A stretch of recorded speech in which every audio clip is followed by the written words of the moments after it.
Meu povão, meu boa tarde. Nós estamos aqui na Praça da Estação, os Ex-Vídeos Produções. Vai levar uma história para todo nosso seguidor do canal dos Ex-Vídeos Produções. A gente agradece e pede vocês para ouvir essa história e compartilhar. Nós estamos aqui com o professor Paulinho, professor de História. Nosso amigo Paulinho, boa tarde. Olá, boa tarde, né? Primeiro agradecer esse convite ao canal Ex-Vídeos Produções e saber que sempre quando se fala de história, né, eu quero estar presente, que é um momento muito marcante, né? Sou formado em História, né? E recebi esse convite, claro que não poderia faltar nesse belo momento aí da história de Camusim, onde tem como cenário o nosso rio Coreaú, né? Esse rio que por muito tempo foi a chegada de muitos marinheiros ao longo da história desse município, né? Os Ex-Vídeos Produções, levando essa história maravilhosa, a história de João Cândido, viu? Para todos os internautas dos Ex-Vídeos Produções. Nosso amigo Paulinho, nosso propósito de hoje é saber da história de João Cândido, a revolta da Chibata.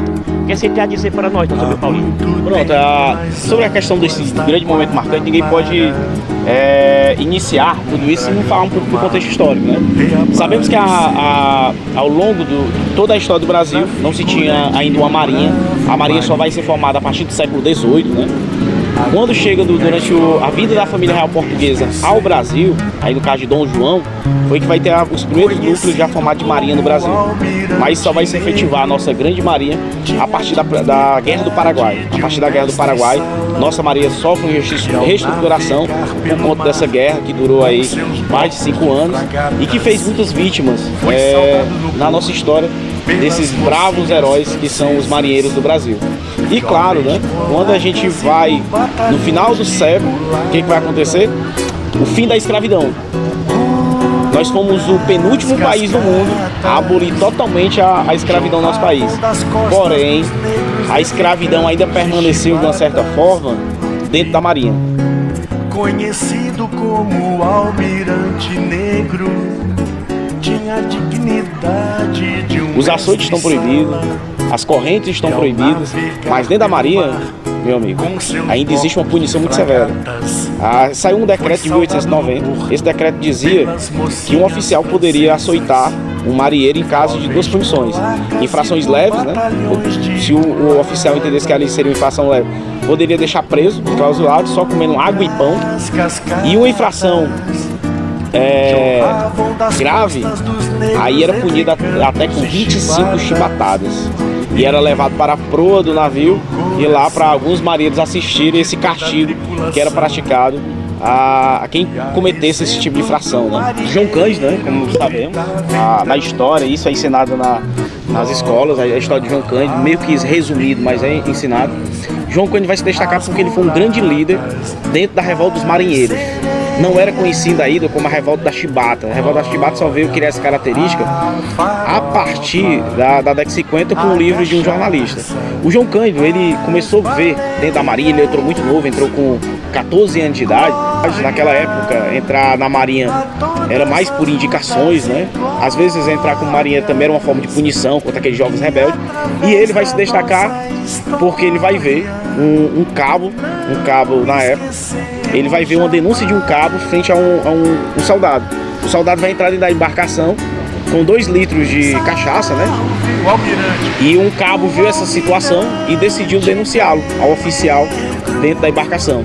O oficial prontamente recebeu a denúncia e foi feita uma punição de mais de 250 chibatadas, mais do que era realmente necessário e mais do que a lei dentro da marinha realmente permitia.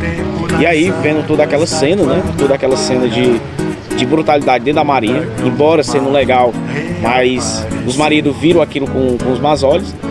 No dia seguinte, no dia 22 de novembro de 1910, então nós estamos aí com 111 anos que isso aconteceu, os marinheiros tomam a embarcação, vai ter um confronto lá entre oficiais e praças, né? E dentre vai morrer, na historiografia diz que morrem 3 oficiais e uns 6 praças, e eles tomam o navio, apontam os canhões para a cidade do Rio de Janeiro. Vamos imaginar como se esses canhões estivessem aqui na nossa beira-mar, os canhões estão apontados para a cidade. A população que estava dentro do Rio de Janeiro ficou assustada, porque aqueles canhões tinham um alcance de mais de 7 quilômetros. Eles apontaram os canhões, só pra ter ideia, eles apontaram os canhões para a sede do governo na época, que era o Palácio do Catete. E o próprio presidente da época, o Hermes da Fonseca, também ficou temeroso se os marinheiros de fato iriam ter essa coragem de atirar e aí disparar contra a população do Rio de Janeiro.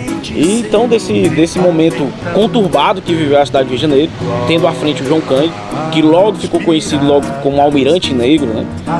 Tinha muito respeito entre os demais marinheiros, ele vai decidir que vai ficar meio pacífico. Eles vão fazer um documento, não tinha assinatura de nenhum marinheiro, simplesmente lá no final lá tinha marinheiros do Brasil pedindo as suas reivindicações, que era primeiro de tudo o fim dos açoites, da punição das chibatadas. Eles queriam anistia. Para quem não sabe, que está assistindo aí o canal, quem não sabe o que é a anistia, nenhum militar, seja na esfera estadual, militar, tanto exército, marinha, aeronáutica, eles não podem fazer manifestação de greves ou motim. E isso é punido com prisão militar e com julgamento militar. E eles sabiam disso. Naquela época já existia também essa lei. O que eles queriam? Depois do movimento, queria anistia. E a anistia veio seguido com melhorias como melhor alimentação. Eles também pediam melhores soldos, né? Soldos são os salários. E o presidente, vendo esse conturbado momento que está vivendo, eles ainda chegaram a disparar alguns tiros num morro. E um dos estilhaços atinge uma casa e morre 2 crianças, né? Então já ficou aí meio que conturbado. E esses navios que eles pegaram 3 navios, né? Eles pegaram o navio São Paulo, o Minas Gerais e o Deodoro. E alguns jornalistas que estavam no Rio de Janeiro em 1910, eles viram um espetáculo de manobras de guerra. Tem um jornalista francês que até chegou a escrever no jornal que nunca viu umas embarcações se movimentarem com uma destreza tão grande quanto os marinheiros brasileiros fizeram com essas embarcações. E lembrando, viu, essas embarcações que eles pegaram eram das mais modernas do mundo. Eles compraram essas embarcações, o governo brasileiro tinha comprado as embarcações do governo inglês. Então naquela época você tinha os dragões do mar, e quem melhor realmente fabricava esses navios era de fato a marinha inglesa. E o Brasil era considerado uma das melhores marinhas de todo o mundo. Então a nossa marinha realmente merece esse grande respeito e admiração. Porém, como vai ser definido tudo isso? O presidente decide acatar todas as reivindicações dos marinheiros e assim chega o capitão e toma todas as embarcações do Levante. A grande pergunta é, e a anistia, né? Como ficou a anistia de todos os líderes, né? Alguns historiadores falam que mais de 40 foram presos, foram levados para uma prisão. Lá foram colocados até cal na prisão de muitos deles. Muitos morreram de insolação, de maus tratos. Mas João Cândido sobrevive. João Cândido sobrevive toda essa tortura psicológica. Ele dizem que nas noites ele delirava, com certeza por conta da questão da fome ou de torturas. E foi considerado meio que louco. Foi mandado para um hospício. O hospício ficou um tempo lá, talvez se tratando, e o hospício disse que ele estava um homem normal. E a Maria fez o julgamento dele e ele foi expulso. E nunca mais assumiu nenhum cargo dentro das Forças Armadas. E ele morreu na cidade do Rio de Janeiro vendendo peixes no porto, né? Então essa é a história de João Cândido. Conhecido como Almirante Negro, tinha a dignidade de um mestre-sala. E ao navegar pelo... Sem falar, o legado que ele deixou dentro da Marinha foi que muitas reivindicações foram atendidas. E aí muitos anseios que os marinheiros desejavam há décadas foi sim atingido com a revolta da chibata. Para mim, o João Cândido é nota 10, eu tiro meu chapéu para ele. E na sua opinião, qual é a sua opinião, qual é o seu ponto de vista e você vê de João Cândido? Claro, né? João Cândido deve ser considerado sim um herói brasileiro, né? Só pra você ter ideia, hoje dentro dos livros de história existe lá o nome de João Cândido, né? Existe ele como uma luta negra, né? A gente fala muito a questão dos direitos iguais entre todos, né?